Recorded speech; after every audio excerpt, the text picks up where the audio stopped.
Hello बच्चों, welcome back to my YouTube channel matric भाई Jitu sir. Matric भाई Jitu sir channels में आप सभी का स्वागत है। आप सभी को राधे राधे, जय श्री कृष्ण। तो आज हम लाए हैं क्लास 12 के बच्चों के लिए क्वेश्चन नंबर 3 का घ और आगे का क्वेश्चन कराएंगे क्वेश्चन नंबर 4 का क। तो वीडियो को देखना है, ध्यान से देखना है, स्किप बिल्कुल नहीं करना है। विदाउट स्किप किए हुए देखिएगा, 100% आप लोगों की समझ में आएगा। विदाउट स्किप किए हुए आपको देखना है। इंपोर्टेंट क्वेश्चंस हैं जो आपके एग्जाम में आ चुके हैं और इन फ्यूचर इसी तरीके की क्वेश्चंस आपको आते हैं। क्लास 11th वाले इन क्वेश्चंस के सॉल्यूशंस को देख सकते हैं बच्चे जो इस साल 12th में आएंगे। तो वीडियो को देखना है विदाउट स्किप किए हुए। ये मत सोचिए कि जो इस साल आ गया वो नेक्स्ट ईयर नहीं आएगा। नहीं भाई, इस साल आने वाले क्वेश्चंस भी नेक्स्ट ईयर आ सकते हैं। साथ ही आपको ये पता चल जाएगा कि किस तरीके के क्वेश्चंस आते हैं। तो इसलिए वीडियो को स्किप ना करें, साथ ही अपने फ्रेंड्स में शेयर करें, ठीक है। और जो चैनल पे न्यू है तो प्लीज चैनल को सब्सक्राइब कर लें। भाई सब्सक्राइब आने का कोई पैसा वगैरह कुछ नहीं लगता है सब्सक्राइब करने का।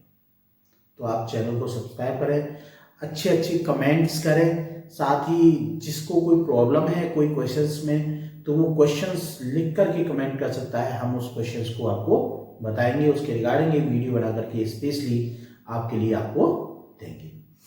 सो ज़्यादा से ज़्यादा सपोर्ट करें भाई। हम इतनी मेहनत कर रहे हैं तो एक सपोर्ट और एक लाइक तो बनता है और एक कमेंट तो बनता है।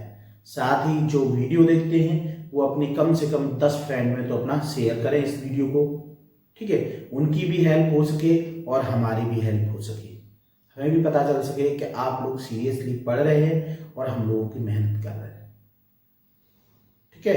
तो आइए चलते हैं क्वेश्चंस की ओर, देखते हैं क्वेश्चंस को। जैसा कि दिया गया है ए बी सी सदिश हैं और a plus B plus C बराबर 0 है, तो a dot B vector a dot B plus vector b dot C plus vector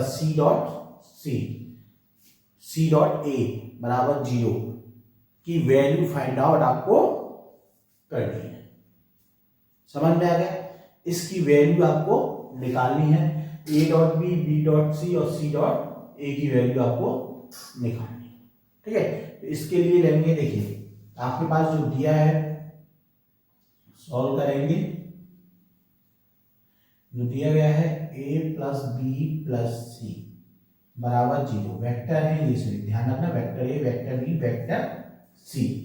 और आपको फाइंड आउट करना है a डॉट b यानी vector a dot vector b dot vector b dot vector c plus vector c dot vector a बराबर है, इसकी value आपको find out करनी है, ठीक है। ये आपको निकालना है।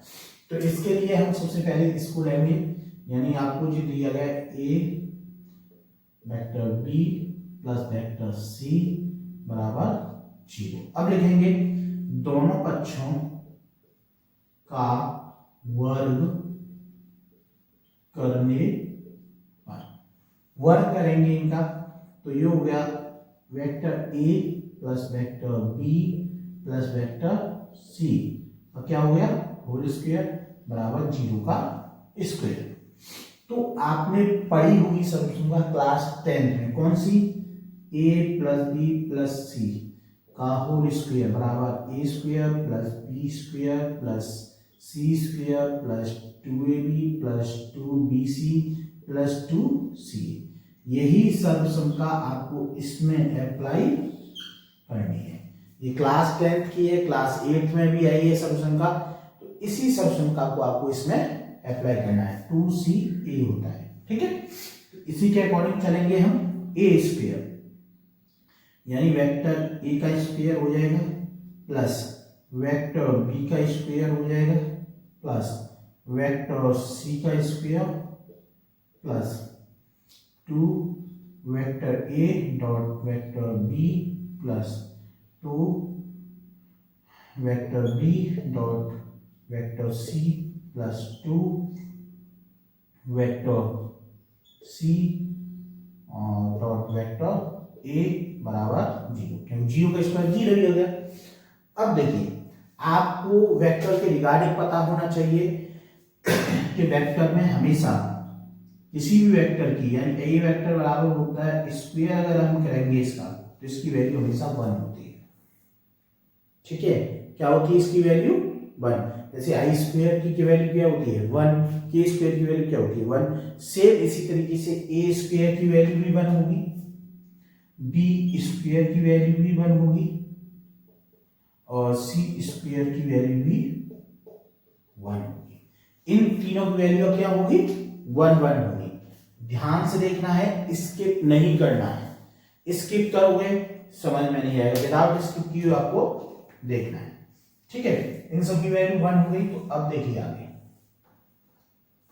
तो यहां पे क्या रखेंगे हम 1 लिखेंगे, यहां पे 1 प्लस 1 प्लस 1 प्लस इन सब में देखिए 2 2 2, तीनों में 2 कॉमन है तो इसमें से हमने 2 भी कॉमन ले लिया। तो आपका आ गया A vector dot B plus V vector dot C plus C dot E बराबर हुई आपका 0। ठीक है, अब इनको जोड़ लेंगे 1 2 3, तो आपका हो गया 3 plus 2 A dot B vector के साइन लगा देंगे plus B dot C plus C dot E बराबर 0। 3 को उधर पक्षांतर कर देंगे, यानी आपका जाएगा 2 A dot B plus B dot C plus C dot A बराबर, ये प्लस का 3 है उधर जाएगा माइनस का 3 हो जाएगा। ठीक है, अब ये 2 है इसके अपॉन में चले जाएंगे, यानी A dot B plus B dot C plus C dot A बराबर -3/2।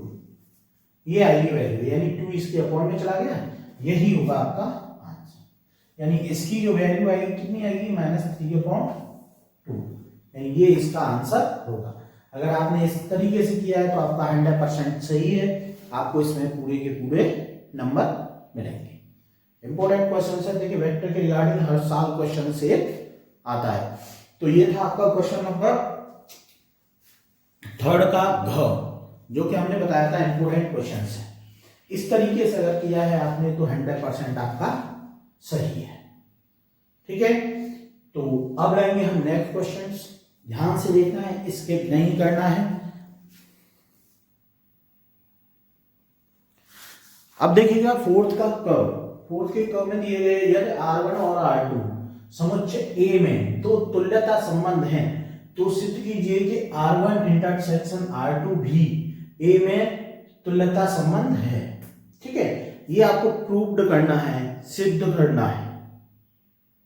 ठीक है, तो ये आपको क्लियर करना है कि इसमें तुल्यता संबंध है, यानी R1 और R2 समुच्चय हैं, किसी के समुच्चय A है में दो तुल्यता संबंध है।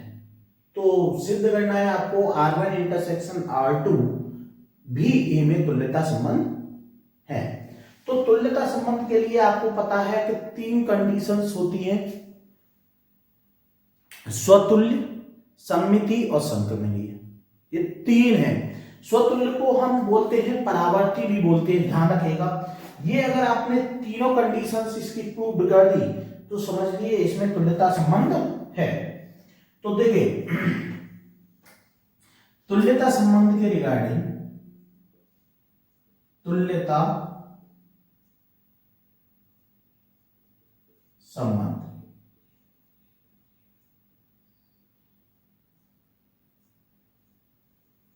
तुल्यता संबंध के लिए 3 चीजें होनी चाहिए। एक तो स्वतुल्य, स्वतुल्य, ठीक है, या इसको हम बोलते हैं परावर्ती, ध्यान रखना। फर्स्ट ये है। सेकंड होना चाहिए आपका सममित, और थर्ड है आपका संक्रमणीय। अगर ये तीनों चीजें प्रूव्ड कर लेता है तो ये समझ लीजिए वह तुल्यता संबंध को प्रूव किया है। अगर उसकी ये तीनों कंडीशंस हैं, तीनों कंडीशंस को फॉलो करता है तो समझ लीजिए वह स्वतुल्य है। तो इनको हम एक एक करके प्रूव करेंगे। अगर ये तीनों में फिट बैठता है यानी आपका R1 इंटरसेक्शन R2 एक तुल्यता संबंध, ए से तुल्यता संबंध है। तो एक एक करके करेंगे। यानी सबसे पहले है लेंगे हम स्वतुल्य या परावर्ती। तो हम एक चीज लिख देते हैं, इसमें परावर्ती लिख देते हैं, ध्यान दीजिएगा। एक एक स्टेप को करेंगे, पहले फर्स्ट कर रहे हैं यानी परावर्ती, ध्यान देना है, परावर्ती कर रहे हैं। एक एक स्टेप लेंगे, एक एक स्टेप फॉलो करेंगे। अब लिखेंगे यदि A बिलोंग्स टू A, यदि small a belongs to A है तो ध्यान रखना है, तो A, A belongs to R1। A, A किसको बिलोंग करेंगे? R1 को। जब R1 को बिलोंग कर रहे हैं तो और A, A किसको बिलोंग करेंगे? R2 को, क्योंकि A क्या है आपका तुल्यता संबंध है। तो A अगर A को बिलोंग कर रहा है तो A, A belongs to R1 और A, A belongs to R2। क्योंकि ये क्यों कर रहे हैं? क्योंकि R1 और R2, R1 और R2 क्या है? दोनों क्या है? एक दूसरे के परावर्ती हैं। R1 और R2 एक दूसरे के परावर्ती हैं, एक दूसरे के क्या हैं? ये परावर्ती हैं। अतः A, A समुच्चय belongs to R1 intersection R2, R1 intersection R2। यानी जब एक दूसरे से है परावर्ती हैं तो R1 इंटरसेक्शन R2 भी क्या करेगा? इनको बिलोंग, A, A किसको? R1 इंटरसेक्शन R2 को भी क्या करेंगे? बिलोंग करेंगे एक दूसरे से। इसलिए हम लिख सकते हैं, इसलिए R1 इंटरसेक्शन R2 एक R1 R2 वो R1 इंटरसेक्शन R2 परावर्ती है।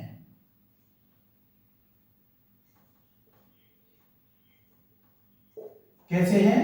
परावर्ती है। यानी आपकी फर्स्ट कंडीशन हो गई। पहले आपको निकालनी थी स्वतुल्य परावर्ती, तो आपकी परावर्ती होगी। ठीक है, इस तरीके से आपको, यानी A बिलोंग्स टू A है तो वाले यानी A, सेट्स में दो होते हैं नंबर्स, तो A, A belongs to R1 तो सेट देखिए एक दूसरे से क्या है? परावर्ती है। तो A, A दूसरा भी आपको R2 ही उसके बिलोंग्स करेगा। तो एक दूसरे, क्योंकि R1 और R2 एक दूसरे के क्या है? परावर्ती हैं। क्योंकि परावर्ती क्यों होते? A समुच्चय A में दो तुल्यता संबंध। तुल्यता संबंध का मतलब क्या है? वो एक दूसरे से A क्या है? परावर्ती है।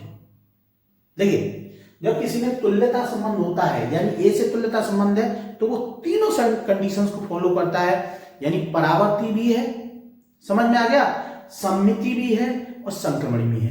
तो उसमें ऑलरेडी पहले ही देख चुके हैं तुल्यता संबंध है। A से तुल्यता संबंध है तो A से अगर तुल्यता संबंध है तो एक दूसरे के क्या है? वो परावर्ती भी है। जब वो R1 और R2 एक दूसरे के परावर्ती हैं तो इसके जो सेट्स हैं A, A जो R1 R2 को बिलोंग्स करते हैं तो obviously A, A belongs to R1 intersection R2 की कंडीशंस को फॉलो करेंगे। तो इसलिए जब वो उसको सेट्स को बिलोंग कर रहे हैं तो समझ लीजिए R1 इंटरसेक्शन R2 भी क्या है? परावर्ती है। क्लियर हो गया? ये फर्स्ट वाला स्टेप। अब लेंगे सेकंड स्टेप। सेकंड में दिया गया सममिति, ध्यान देना है। सेकंड वाले में सममिति एक एक करके फॉलो करना है स्टेप को। असममित के लिए अब आपको करना है दो लेंगे पॉइंट्स, जैसे A, B belongs to R1 intersection R2। ठीक है, R1 इंटरसेक्शन R2 को बिलोंग करते हैं। तो अब इसमें सर जस्ट उल्टा होगा, यानी A, B R1 intersection R2 को बिलोंग करते हैं, तो A, B belongs to R1। A, B किसको बिलोंग करेंगे? R1 को, और A, B belongs to R2। यानी इसमें मान लिया A, B हमारा सममिति का मतलब होता है इसको इक्वलाइजेशन। ठीक है, इसकी मैप एक तरीके से उसी के अपोजिट से करते हैं। ठीक है, इनको मान लिया था हमने ये है। तो अब इससे हमें प्रूव करना है कि R1 R2 भी आपके सममिति हैं। तो देखिए, चूंकि दोनों हम लिख देते हैं, चूंकि दोनों मतलब R1 R2 क्या है? दोनों, चूंकि दोनों R1 R2 सममिति हैं, तो अगर ये सममिति है, क्योंकि हमें पहले से ही दे दिया गया है तुल्यता संबंध है A से, तो R1 और R2 ऑलरेडी क्या है? सममित हैं। इसलिए B, A belongs to R1, B, A, तो B, A R1 को बिलोंग्स करता है, तो इसलिए B, A belongs to R2। ये भी R2 को ही बिलोंग करेगा, ध्यान दे रहा है, B, A R2 को, अतः B, A belongs to R1 intersection R2। समझ में आ गया? यानी A, B belongs to R1 R2 intersection को, तो A, B belongs to R और A, B belongs to R2। ठीक है, चलो, चूंकि R1 और R2 सममिति है, सममिति का मतलब जैसे A, B belongs to R, तो ऐसे ही B, मैंने एक दूसरे बताया था, एक दूसरे अपोजिट, यानी B, A belongs to R। ठीक है, यानी सममिति में दोनों ही हमारे क्या हो जाएंगे? इक्वलाइजेशन, अपोजिट होते हुए भी इक्वल है। इसलिए देखिए, जब B, A belongs to R1 है और B, A belongs to R2 है, तो अतः B, A इंटरसेक्शन R2 भी क्या होगा? B, A belongs to R1 intersection R2। इसलिए लिख सकते हैं, इसलिए R1 इंटरसेक्शन R2 भी क्या है? सममित है। ये भी क्या है? आपका सममित है। यानी फर्स्ट कंडीशन हो गई, सेकंड हो गई आपकी। अब निकालना आपको संक्रमणीय। क्या आपकी थर्ड क्या है? आपकी संक्रमणीय। ध्यान से देखना है, थर्ड संक्रमणीय। अब संक्रमणीय की कंडीशंस आपको हमने देखी होगी, फॉलो वही करनी है आपको। यदि A, B belongs to R1 intersection R2, यदि A, B क्या है? बिलोंग कर रहे हैं R1 और R2 को, तो इसलिए देखिए, संक्रमणीय में हम तीन पद लेते, जैसे सममिति परावर्ती में हमने एक लिया था A, A। ये ध्यान रखना, इसमें हमने दो पद लेने हैं। पहले वाले में हमने क्या लिया था? स्वतुल्य में परावर्ती में एक लिया था A, सममिति में दो लिए थे A, B। संक्रमणीय में हम कितने लेंगे? तीन लेंगे, A, B, C। एक एक चीज, ये चीज ध्यान रखना है। ठीक है, तो A, B belongs to R1 R2, तो B, C belongs to R1 intersection R2। तो इसलिए B, C भी किसको बिलोंग करेगी? R1 और R2 को। ठीक है, इसलिए A, B belongs to R1। ठीक है, A, B belongs to R1 और इसी तरीके से आपके हो जाएंगे, इसलिए B comma C, B belongs to R1, यानी जब A B belongs to R1 intersection R2 और B comma C belongs to R1 intersection R2, तो इसलिए ए बी बिलोंग्स टू R1 और B C belongs to R1। तो देखिए ये first second आपको समझ में आ गए होंगे स्टेप। अब यहीं पे हम लेते हैं थर्ड, तो ध्यान से देखना है, इसके बिल्कुल नहीं करना है, ठीक है। ये हमारा थर्ड स्टेप चल रहा है, ध्यान देना है, थर्ड है। तो इसी तरीके से हम कर लेंगे, इसी तरीके से आपका देखिए R1 का हो गया, तो हम लिख देंगे A comma B belongs to R2 और कॉमा लगा देते हैं B comma C belongs to R2, क्योंकि ये एक दूसरे से क्या है, संक्रमणीय है। तो ए बी बिलोंग्स टू R2 है तो बी सी बिलोंग्स टू भी R2 है।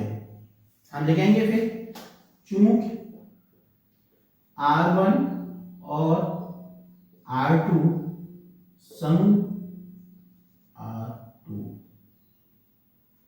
संक्रमणीय हैं,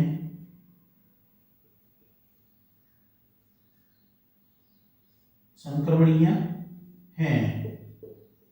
चूंकि R1 और R2 कैसे हैं, संक्रमणीय हैं, इसलिए हम लिखेंगे इसलिए A comma C belongs to R1 तथा A comma C belongs to R2। इसलिए R1 और R2 किसको बिलोंग करेंगे, AC इसको, तो इसलिए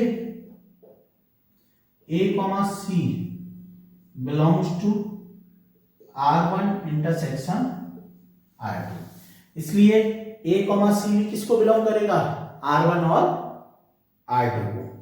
क्लियर हो गया, R1 और इंटरसेक्शन R2। ये भी अगर बिलोंग करना है तो हम लिख सकते हैं अतः R1 इंटरसेक्शन R2 भी संक्रमणीय है। तो इसने तीनों चीजें क्लियर कर दी, यानी स्वतुल्य हो गया, यानी परावर्ती हो गया, सममिति हो गया और संक्रमणीय हो गया। जब ये तीनों कंडीशंस पूरी हो गई तो हम लिख सकते हैं अतः R1 इंटरसेक्शन R2, ध्यान देना है, अतः हम लिखेंगे R1 इंटरसेक्शन R2 परावर्ती कॉमा सममित कॉमा संक्रमणीय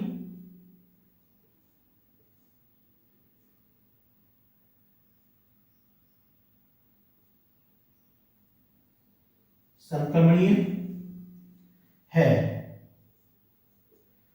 अतः R1 R2 क्या है, R1 इंटरसेक्शन R2 परावर्ती है, सममितीय है और संक्रमणीय है, इसलिए R1 R2 एक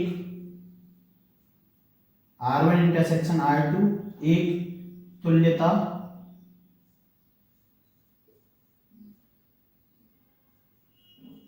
संबंध है। कैसा है, तुल्यता संबंध है। यही क्वेश्चन था, यही आपको पूछा गया था और यही आपको प्रूव करना था। इस तरीके से अगर आपने किया है तो आपका 100% सही है। इंपोर्टेंट क्वेश्चन था। देखिए इसमें क्या है, आपको थ्योरेटिकल था पूरा। कैसा था, थ्योरेटिकल, यानी लिखना ही लिखना था उसमें, जैसे प्रूव करना होता है वही सेम प्रूव आपको करना था। यानी कहीं भी तुल्यता का अगर संबंध आपको निकालना हो तो ये तीन कंडीशन ध्यान रखिएगा। कहीं जगह पे आपको स्वतुल्य लिखा हो जाएगा, वैसे इसका नाम परावर्ती होता है, सेकेंडली सममिति है और तीसरा संक्रमणीय है। ये तीनों कंडीशंस आपको अगर उसने फॉलो कर दी तो समझ लीजिए वो एक तुल्यता संबंध को बिलोंग करता है। तो आज की वीडियो में केवल हम 2 क्वेश्चन ही बताएंगे, जैसा कि आपको थर्ड का घ और फोर्थ का क बताया था। अब इससे आगे के क्वेश्चंस हम नेक्स्ट वीडियो में लाएंगे। बट वीडियो कैसा लगा कमेंट बॉक्स में कमेंट करना है। चैनल पर न्यू है तो प्लीज चैनल को सब्सक्राइब कर लें। भाई सब्सक्राइब करने के पैसे नहीं लगते हैं, ना ही वीडियो देखने के भी पैसे लगते हैं। तो वीडियो को देखना है विदाउट स्किप किए हुए और ज़्यादा से ज़्यादा चैनल को सब्सक्राइब कर लें, जिससे हम भी मोटिवेट हो सकें और अच्छे से वीडियो बनाने की कोशिश करें और एप्रिशिएट होंगे हम भी। ध्यान रखिएगा, देखिए जब कोई किसी की प्रशंसा करता है तो उसमें और जोश आ जाता है और वो अच्छा करने की कोशिश करता है। तो वही हमारी आप लोगों से रिक्वेस्ट है कि आप लोग हमें सपोर्ट करिएगा, ज़्यादा से ज़्यादा अपने फ्रेंड्स में शेयर करिएगा। तो आज की वीडियो का हम यहीं पे एंड करेंगे। हम मिलेंगे आपको नेक्स्ट वीडियो में, तब तक के लिए आप सभी को राधे राधे, जय श्री कृष्ण।